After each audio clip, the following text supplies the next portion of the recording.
The music was beautiful. What did you say? Too beautiful for the ache in her chest. Violins swelled through the said I chandelier-lit love you. ballroom as guests clinked champagne What did you glasses say? and laughed like happiness was effortless. But for Claire Bennett, every said I note love sounded you. hollow. From her What did you lonely say? seat at table 14, tucked beside the kitchen doors, she watched her I said younger I love sister you. Sophie glide across the What did marble you say? floor in a swirl of white lace and diamonds. Her new husband twirled her I under said I crystal love you. lights, while everyone smiled and What did you cheered. say? Everyone except Claire. At 29, she was the invisible guest. I said I love the you. single mother who came alone.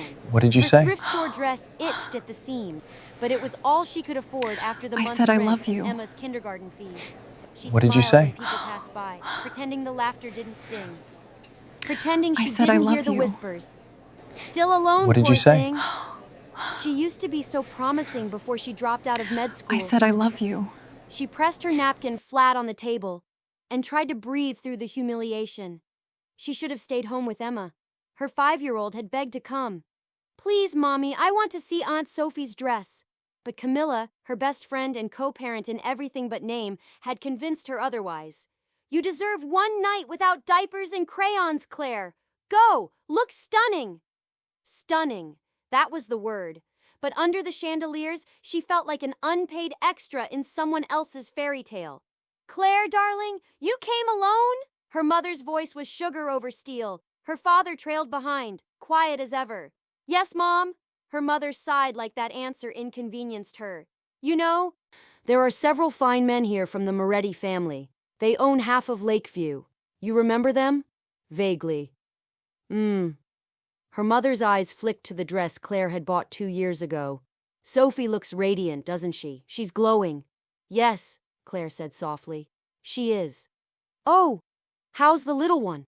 Her mother's smile didn't reach her eyes. "Such a shame you can't afford a real nanny. You work too much."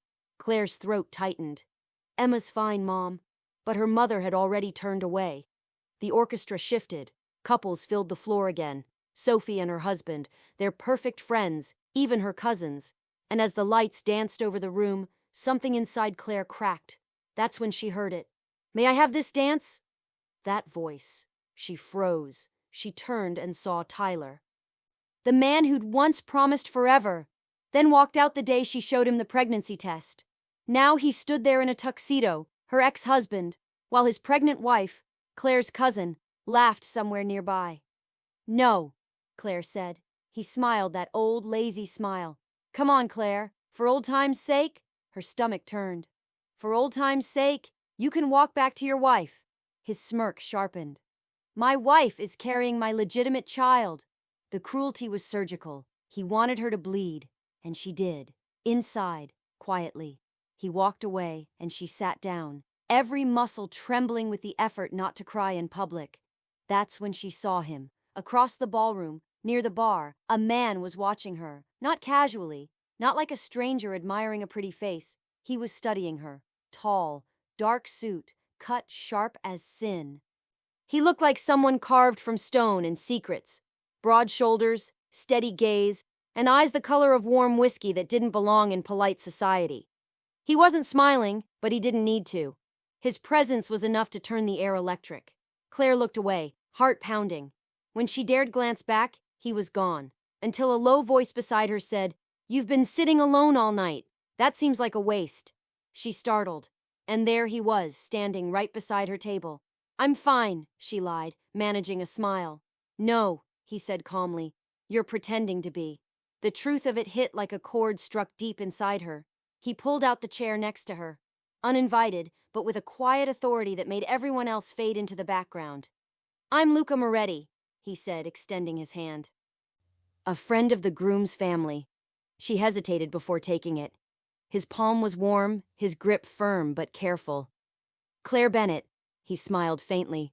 "The sister who came alone." Her cheeks flushed. "Word travels fast." "In my world, everything does." He tilted his head, studying her face. "I have a proposition." Claire blinked. "Excuse me?" "Dance with me. Pretend to be my wife for the evening." She stared at him. "You're joking." "Not at all. You get to stop being pitied. I get to stop being hunted by my family's matchmaking schemes. It's mutually beneficial." She shook her head, half laughing. That's insane. Maybe, he said softly, eyes glinting. But your ex-husband is watching, and he looks like he's about to choke on his jealousy. So, what do you say, Mrs. Moretti? Her pulse skipped.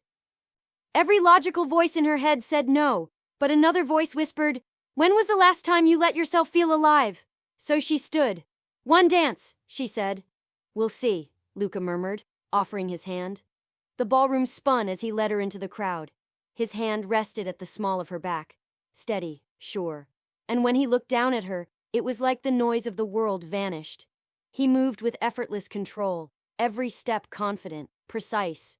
His cologne was cedar and danger. "You dance well," she managed.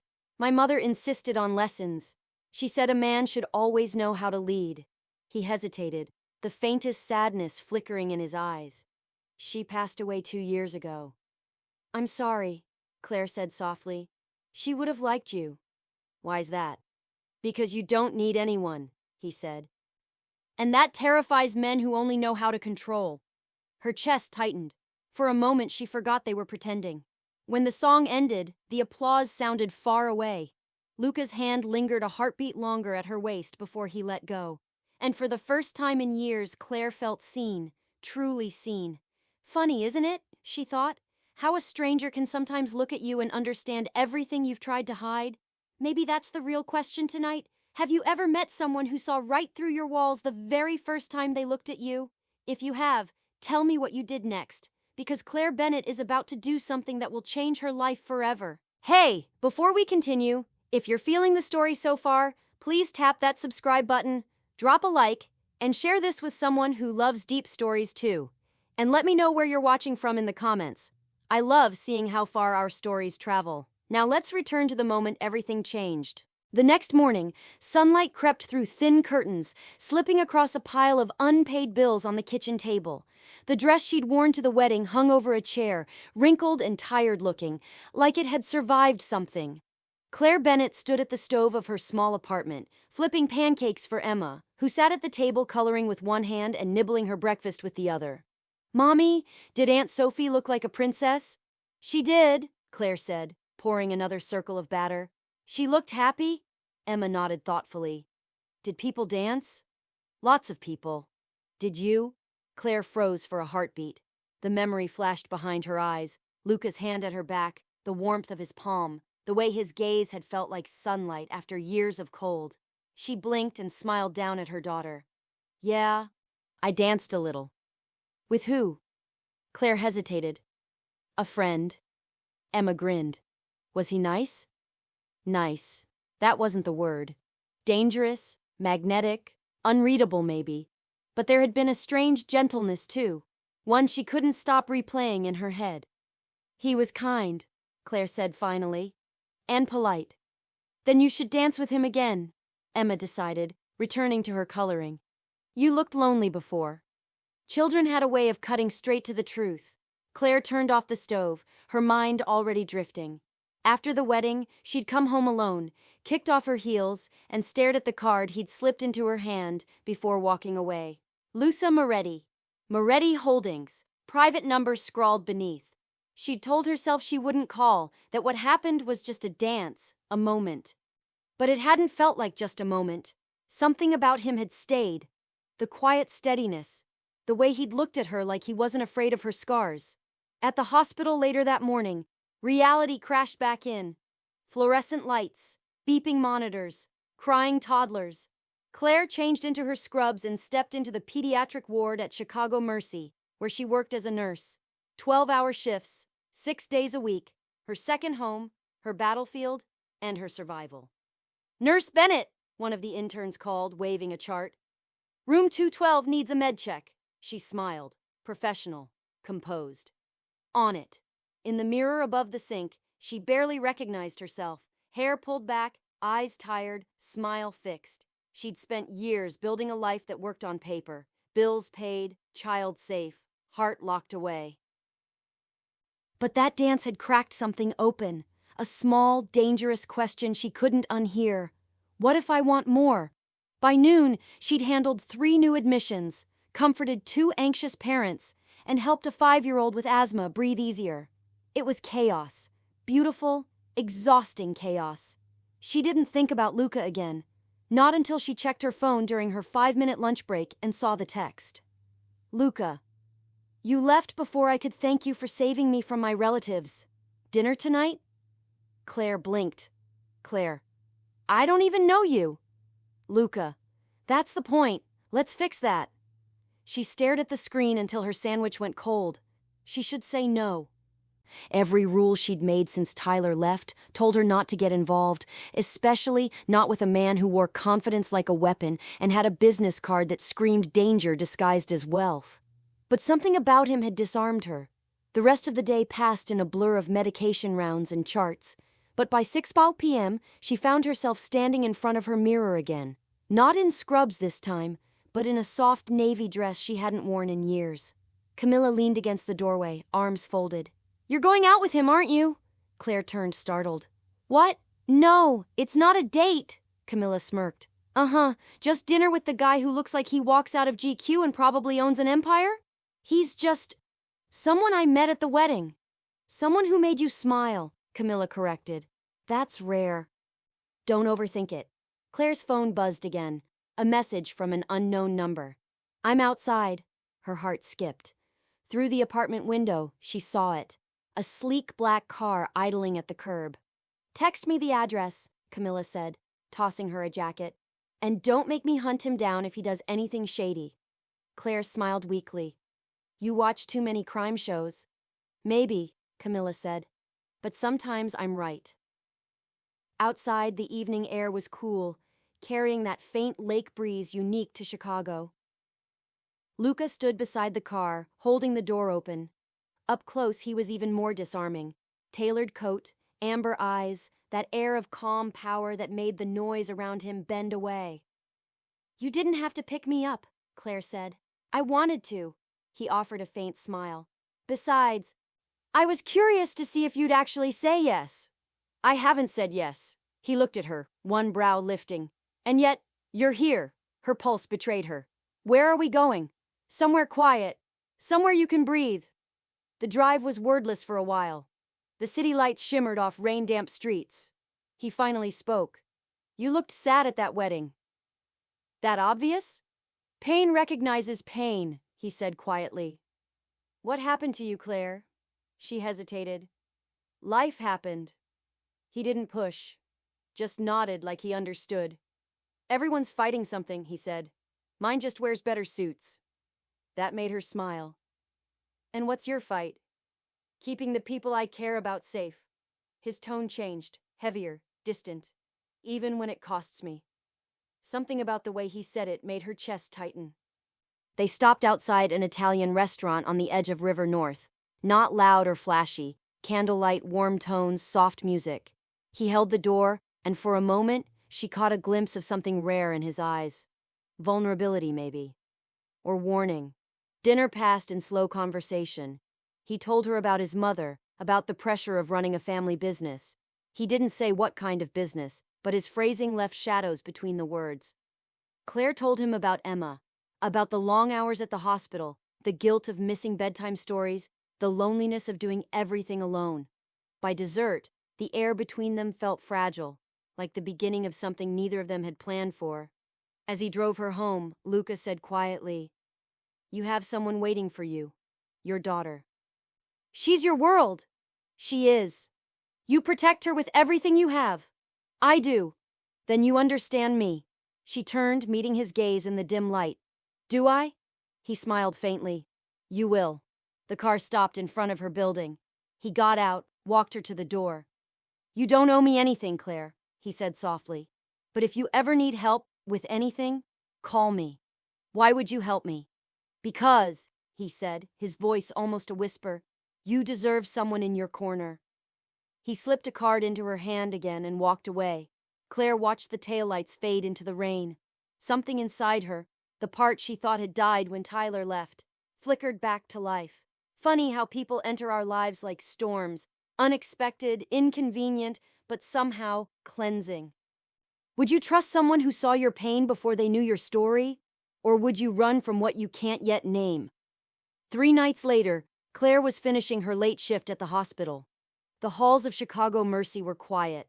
Too quiet. The kind of stillness that came before either a miracle or a disaster. Her shoes squeaked softly against the polished floor as she pushed the medication cart toward the pediatric ward.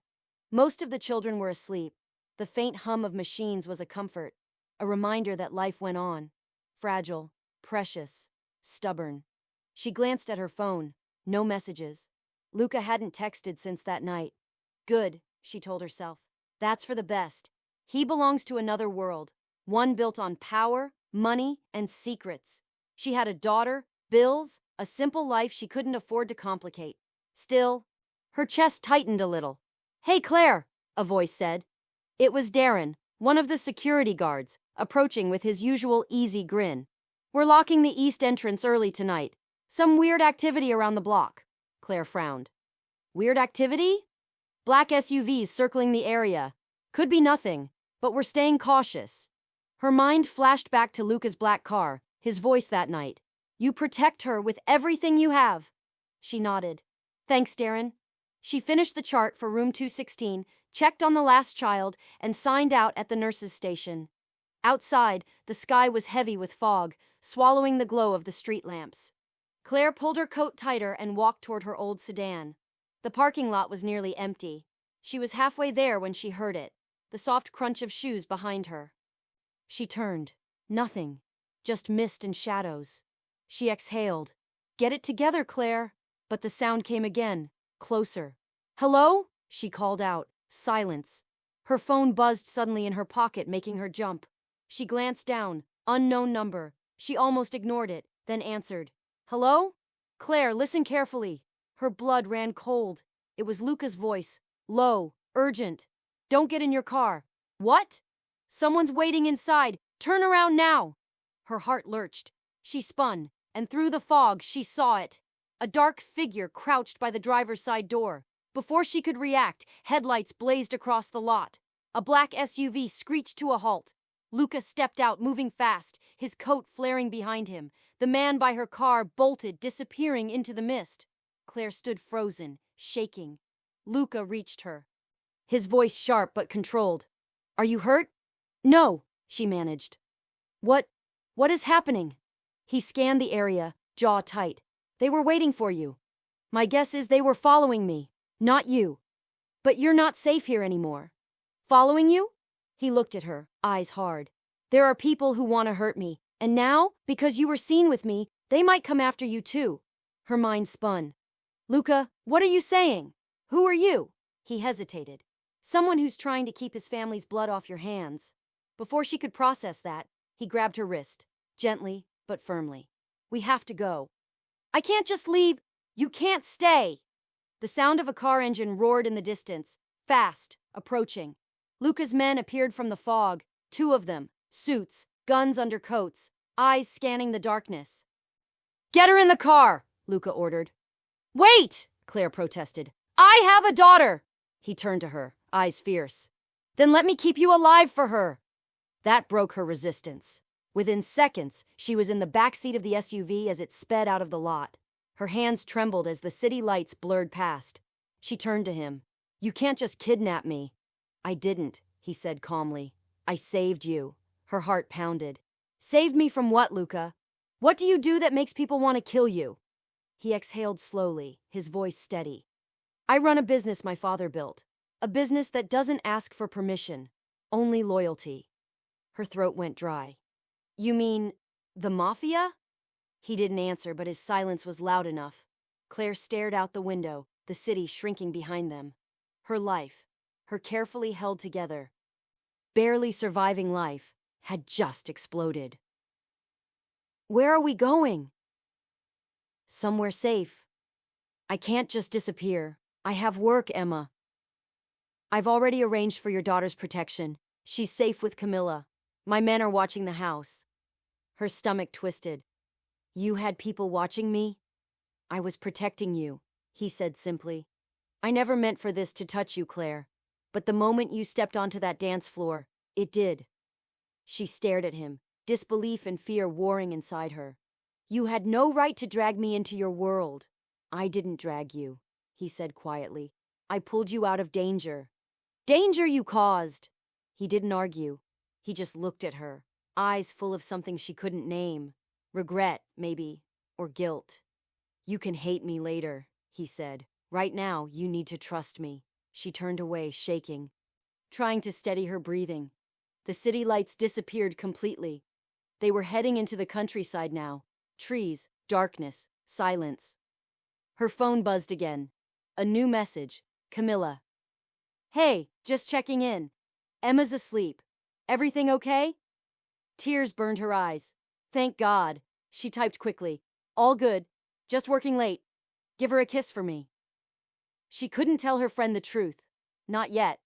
Not until she understood it herself. The SUV finally stopped at a gated estate on the outskirts of the city, a sprawling mansion surrounded by forest. Claire stepped out, shivering in the cold. What is this place? Luca turned to her, his expression unreadable. My family home. No one will touch you here. She crossed her arms, glaring. You think hiding me in a castle solves everything? He sighed. No. But it buys us time. Time for what? For me to find out who tried to follow you. The gate closed behind them with a low metallic echo. As she followed him inside, something heavy settled in her chest. The realization that her life was no longer her own.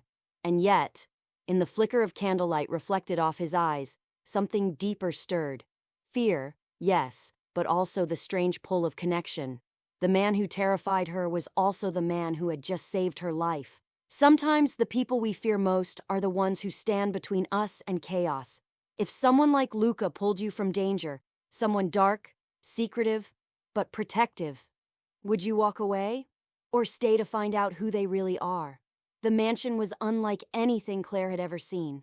Marble floors, oil paintings older than the city itself.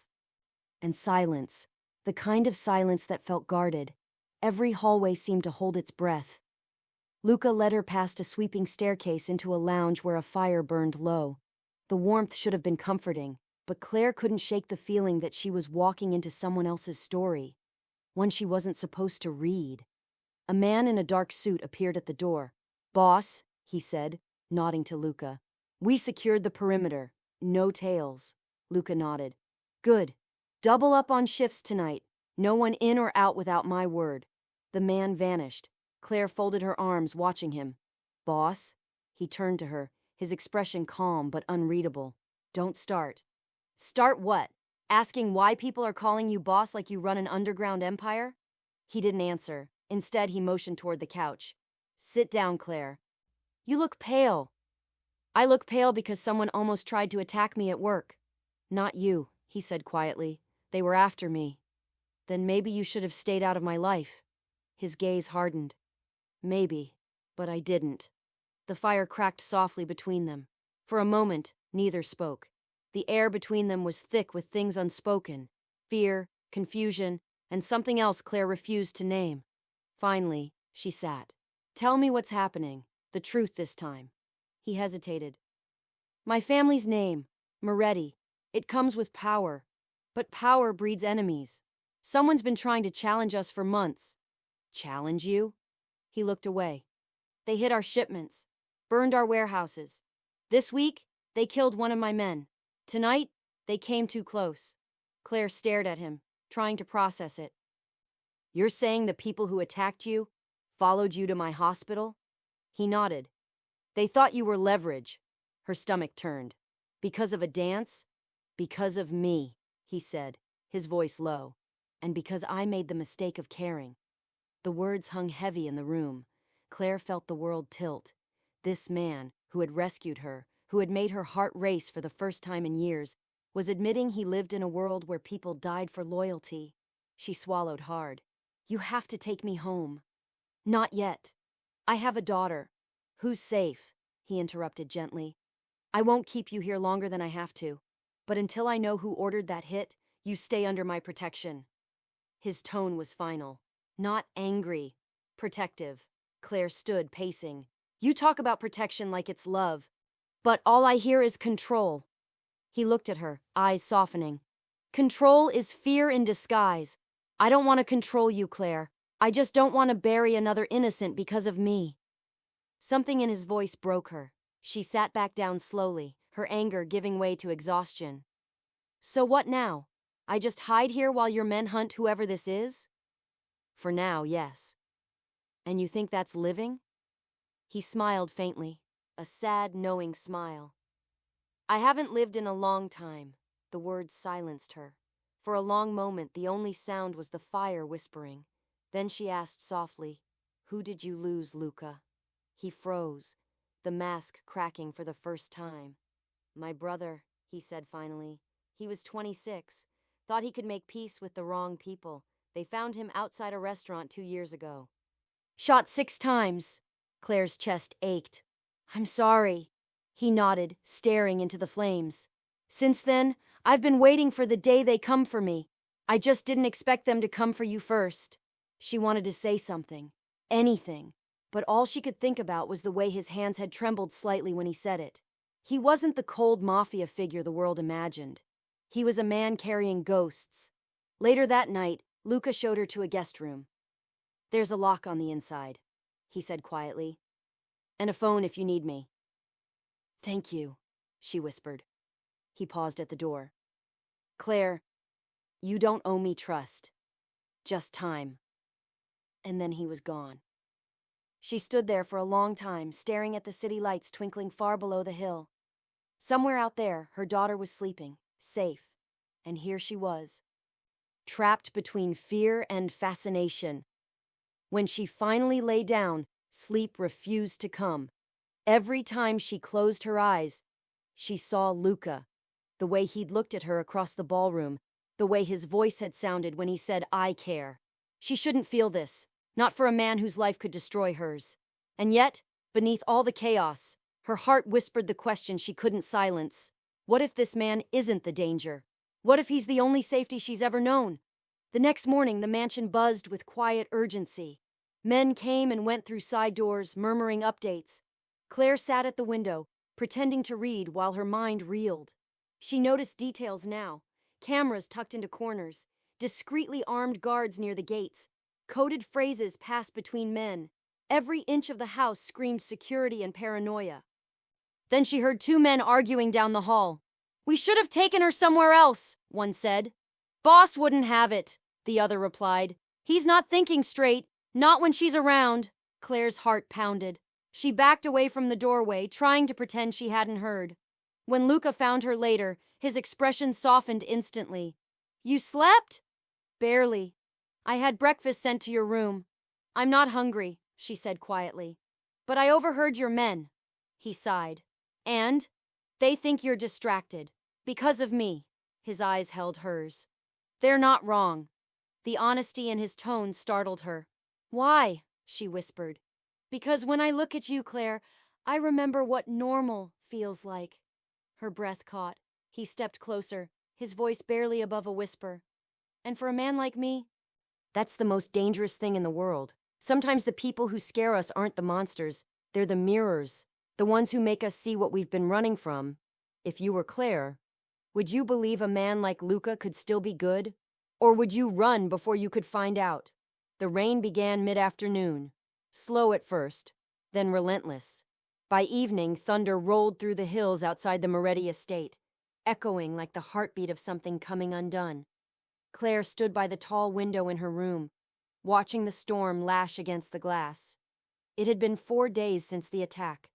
4 days of silence, guarded halls, and sleepless nights. She'd spoken to Emma every night by phone, trying to sound calm while hiding the truth. "Mommy's just working a little longer, sweetheart," she'd said. "I'll be home soon," but she didn't know when soon would be. And every time she hung up, she felt that ache. The guilt of lying to her daughter, the fear of what would happen if Luca couldn't keep his promises. She turned when the knock came. "Come in," she said softly. Luca stepped in, wearing a black shirt rolled at the sleeves. He looked tired, not the tired of work, but of war. "I didn't mean to disturb you," he said, voice low. "You didn't." He glanced out the window beside her. "You hate storms?" "I used to love them," she admitted. "When I was little, my mom would light candles and tell stories until it passed. But now," she shrugged, "now they just remind me how small we are." Luca's jaw tightened. Small doesn't mean powerless. Doesn't it? She murmured. Because right now, I feel like a piece in someone else's game. He looked at her, his gaze softening. I never wanted that for you. Then tell me something real, Luca. No more vague half-truths. What am I to you really? A weakness? A liability? He stepped closer, the air shifting. You're the one thing I didn't plan for. The confession hit her chest like thunder. Before she could reply, the door burst open. Boss, sorry, but you need to see this. Luca's expression changed instantly, the softness gone. What is it? The guard handed him a folder. Intercepted communication from the Salvi family. They made contact with someone inside Mercy Hospital. Claire froze. That's where I work. Luca opened the folder. A photograph slid out, grainy, printed from security footage. Her heart dropped. It was her. Standing outside the hospital entrance 3 weeks ago, the day she'd stayed late to pick up Emma's school fundraiser package. Luca's voice was quiet but sharp. They've been watching you longer than I thought. Claire's knees weakened. What? Why? I didn't do anything. They thought you were close to me, Luca said grimly. And now? He trailed off. She saw something flicker across his face. Guilt, but deeper. What? She demanded.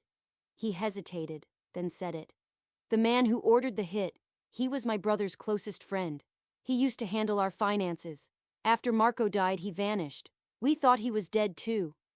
What does that have to do with me? Luca exhaled, his eyes dark. He knew I went to Sophie's wedding.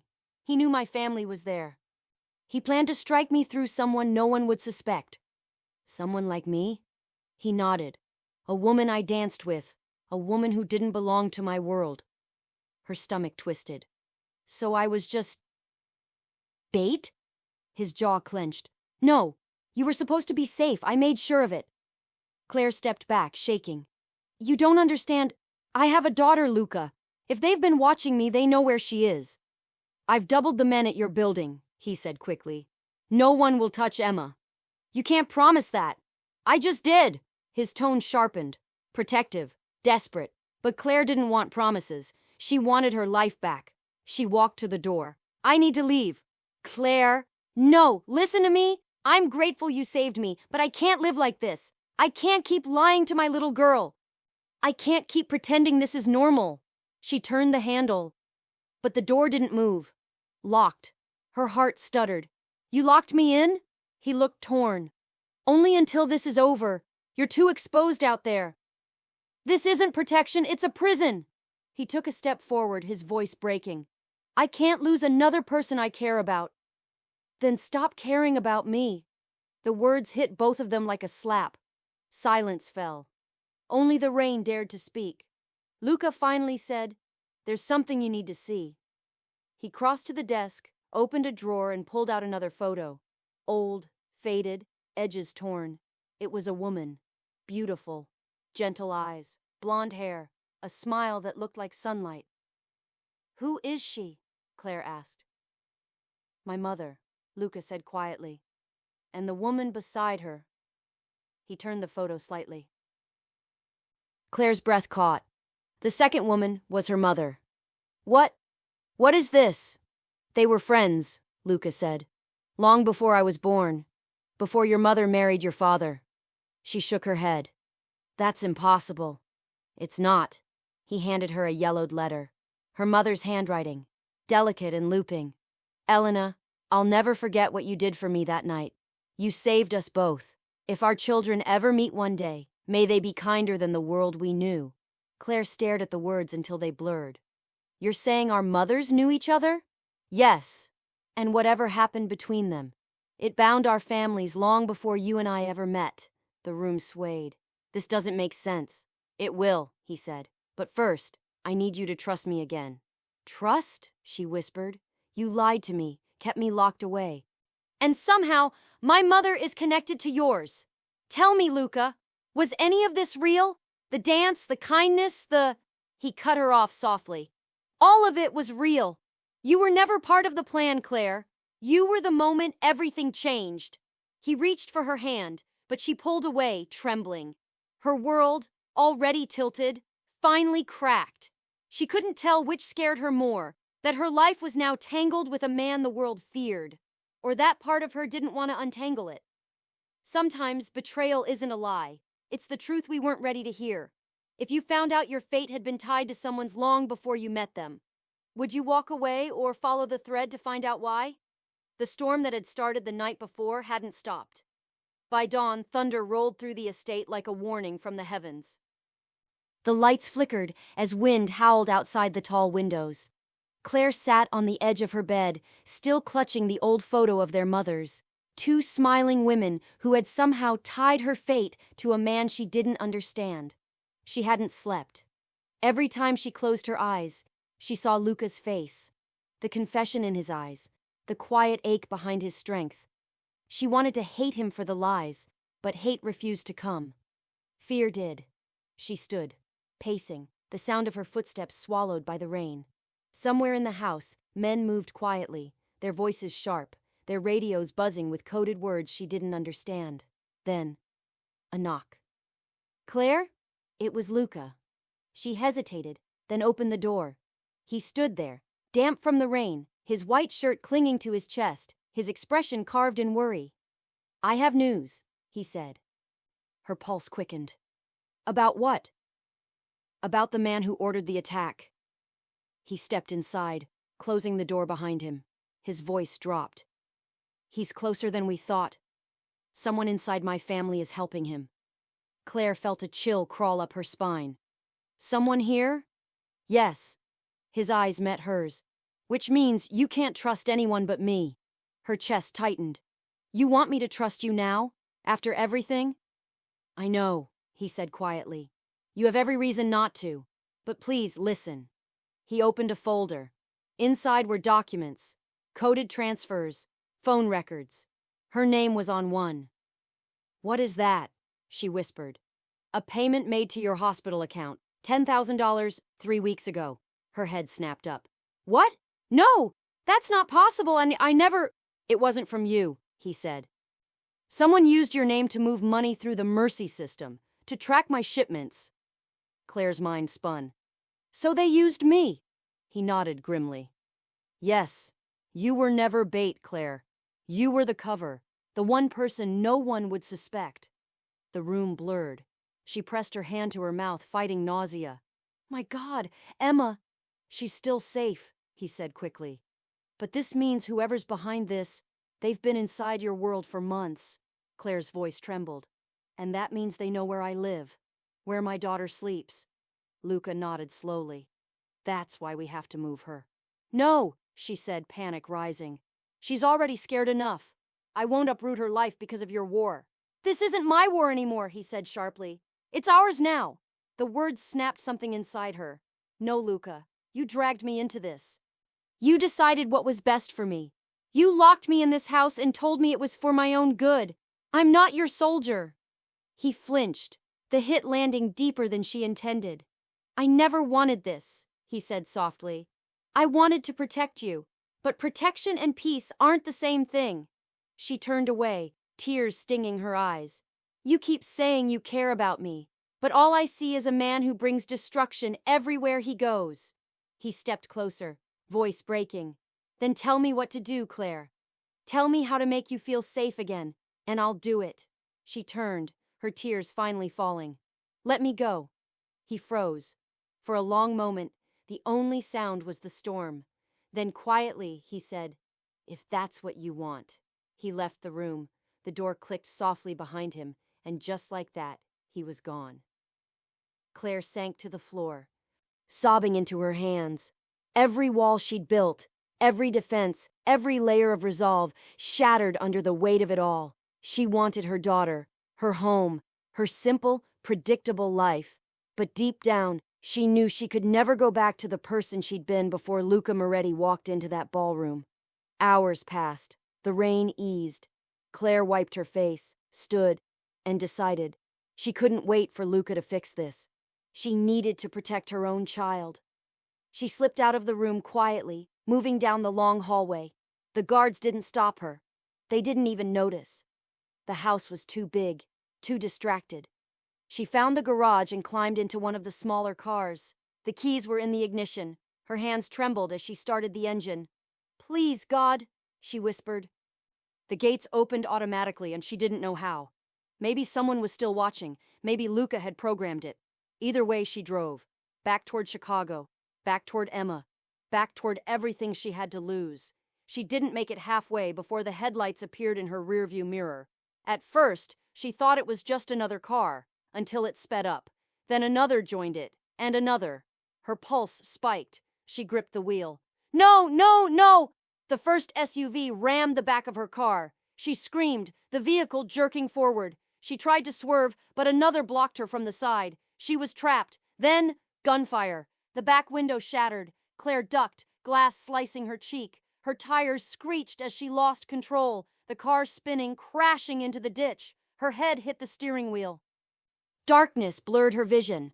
The world tilted. Fog, lights, pain. And then she heard it. A voice. Familiar. "Claire!" Hands grabbed her shoulders, pulling her free. She blinked through the haze. It was Luca. Blood ran down his temple, his white shirt soaked through. He carried her away from the wreck as another SUV exploded behind them. Claire's body trembled in his arms. How did you find me?" He set her down gently behind a concrete barrier. "You left your phone on. I traced it."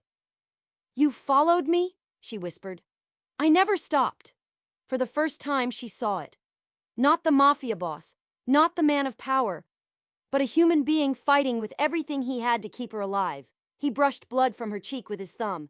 "You should have stayed." Her voice broke. "I didn't know who to trust." His eyes softened. "Then trust me now." He lifted her chin, his voice barely audible over the rain. "Please." And for a moment, she did. She let herself believe that maybe, just maybe, he wasn't the storm destroying her life, but the shelter she'd been running from all along. Sometimes love doesn't arrive as a promise. It crashes in as a rescue. But when the person saving you is also the one who brought the danger to your door, what do you do? Do you run? Or do you hold on, praying they're worth the wreckage? Rain drummed against the highway, relentless and cold. Smoke rose from the wrecked car as sirens wailed in the distance.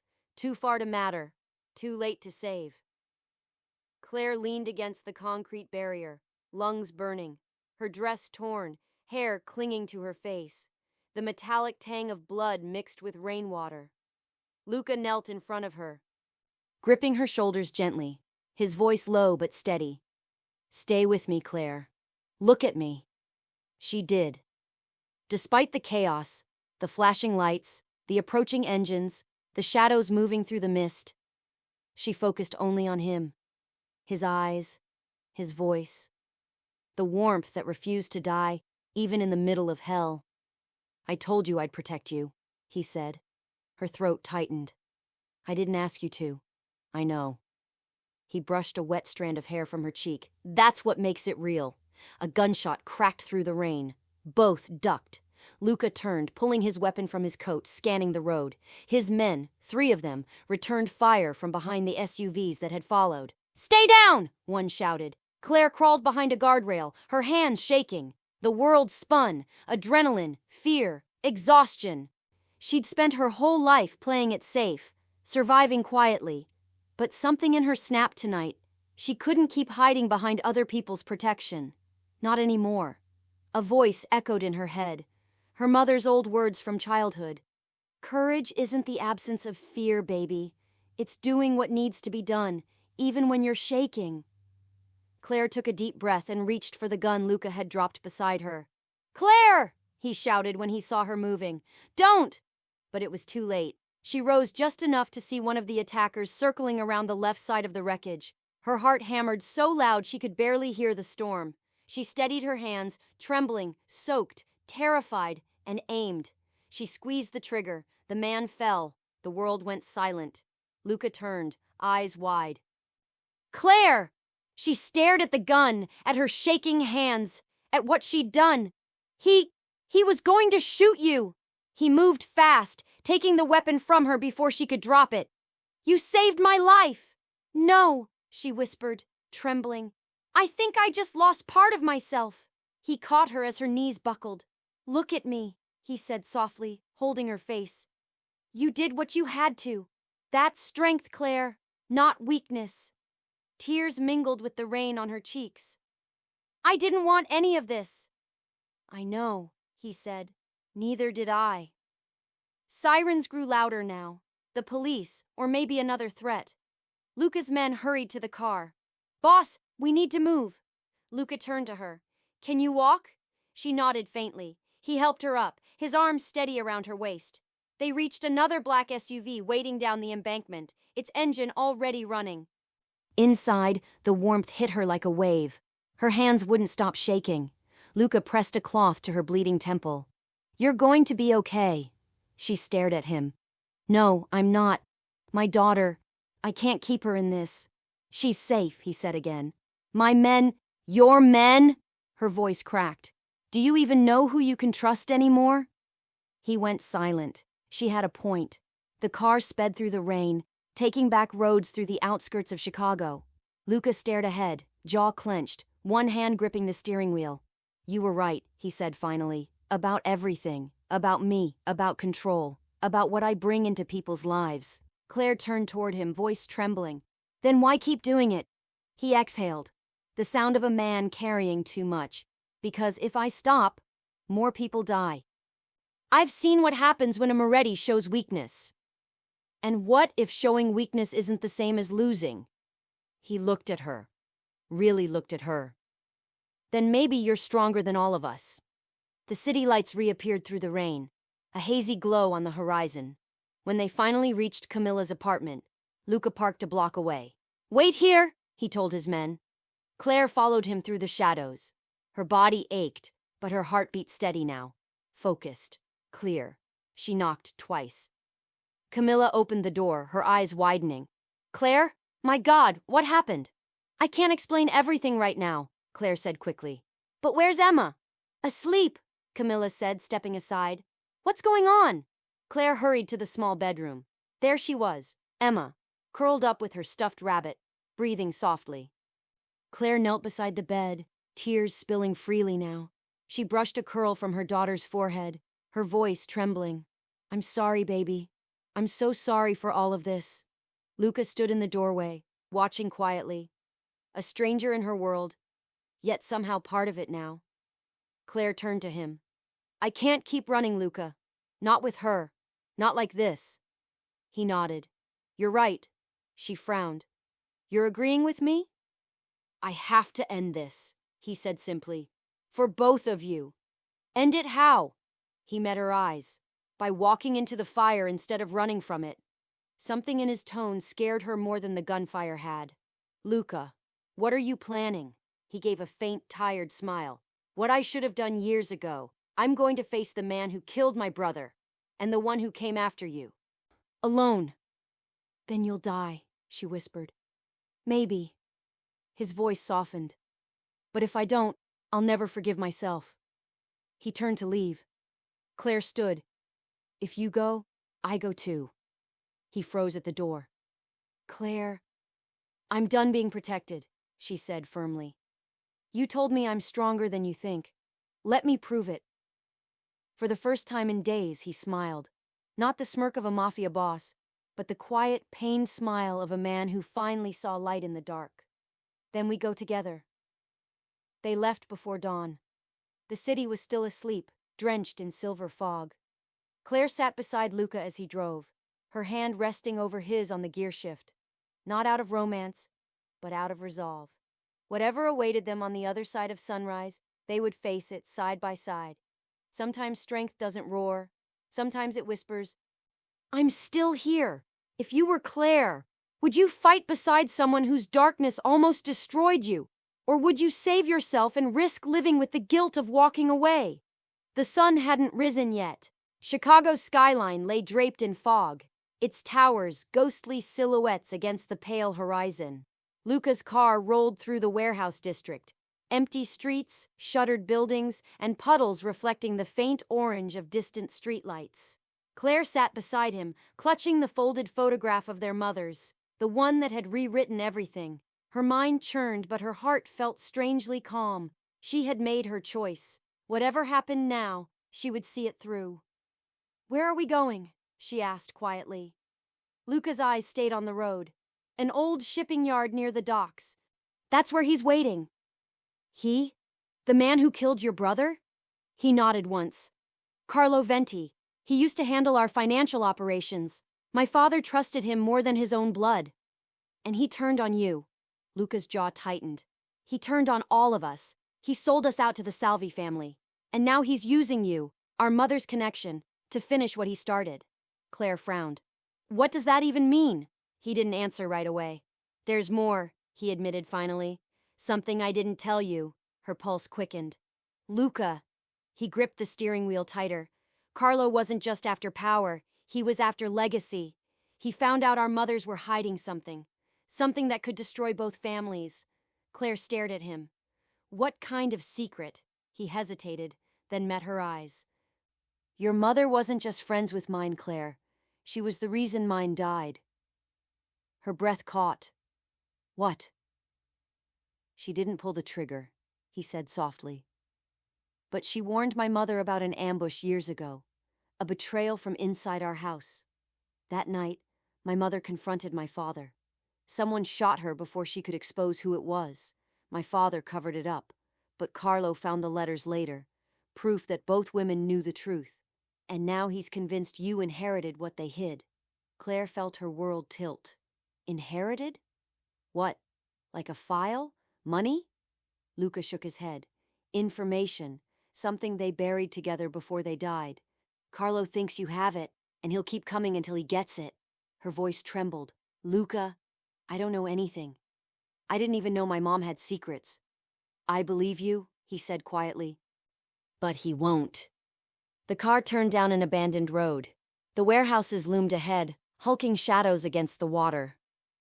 "This is insane," Claire whispered. "We should call the police." "They'd never make it in time," he said simply. He parked near an old loading dock. The rain had stopped, but the air hung heavy, charged with something electric, like the city itself was holding its breath. Luca turned to her. "Stay in the car." "No." "Claire." "No," she said again, firm this time.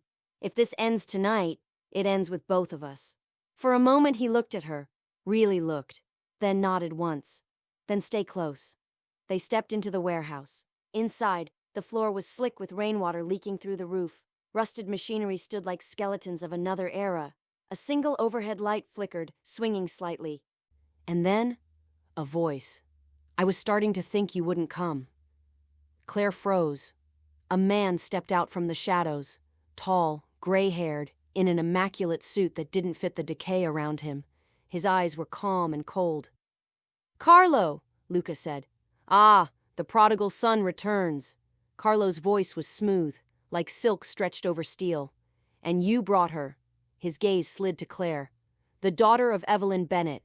You have her eyes." Claire stiffened. "You killed Luca's brother." Carlo smiled faintly. "I cleaned up a mess. Marco was reckless. He forgot that loyalty has a price." Luca's jaw flexed. "You call murder loyalty? I call it balance." He turned toward Claire. "Your mother tried to upset that balance. She stole something from me, from all of us." Claire shook her head. "I don't know what you're talking about." "Oh, but you do," Carlo said softly. "You just don't remember." He took a step closer, pulling a gun from his coat. Luca moved instantly, placing himself between them. "You'll have to go through me." Carlo's smile thinned. "Always the noble fool. You wanted me. I'm here. Let her go." "Let her go!" Carlo chuckled. "You think this is about her? She's the key to everything." He reached into his coat and pulled out an envelope, tossing it to the floor. Inside were photos. Claire as a child playing in a garden with a blonde woman and another little boy. Her heart stopped. "That's me, and..." Luca looked down. "That's Marco." Carlo's voice dripped with satisfaction. "You see? The truth your family's buried. Your mother and his were hiding you together, Claire. After your father's affair with Elena Moretti." Claire's world shattered. She stumbled back, shaking her head. No, that's not true." Luca looked stricken. "My father..." Carlo smiled. "Congratulations, your family. In more ways than one." The words hit like a blade, the air between them filled with shock, disbelief, and heartbreak. Luca whispered, "You're saying Claire is my half-sister," she finished, her voice breaking. For a moment everything stopped, the rain outside, the hum of the city, even her own heartbeat. Then Luca stepped back, pale, eyes filled with horror. "No, that can't be true." Carlo raised the gun. "Believe it or not, it doesn't matter now. The Moretti bloodline ends tonight." He fired. Luca shoved Claire aside, the bullet tearing across his shoulder. He fell to his knees, blood darkening his shirt. "Luca!" Claire screamed, crawling to him. Carlo aimed again. But before he could shoot, another voice rang out, sharp, commanding. "Drop it!" Half a dozen of Luca's men burst through the side doors, guns drawn. Carlo turned, sneering. "You think you've won?" Luca, wincing, pulled his own weapon and fired once. Carlo staggered, shock flashing across his face before he crumpled to the ground. Silence. The echoes faded. The storm was finally over. Claire held Luca's face, tears streaking down her cheeks. "Stay with me, please." He managed a faint smile. "I told you I'd keep you safe." "You can't leave me," she whispered. "Not now." His hand found hers, weak but sure. "You're not my blood, Claire." Whatever he said, it was a lie. "You're not my sister." She blinked through tears. "How do you know?" "Because," he said, his voice breaking, "the way I love you. It's not something I could ever feel for family." Her tears fell freely then, falling onto his blood-stained shirt. He brushed his thumb across her lips. "You saved me, Claire." "No," she whispered, trembling. "We saved each other." The sirens grew closer again. Police this time. Luca leaned back, exhaling. "When they ask what happened, tell them the truth." "What truth?" she whispered. He smiled faintly. "That sometimes love isn't clean. It's just real.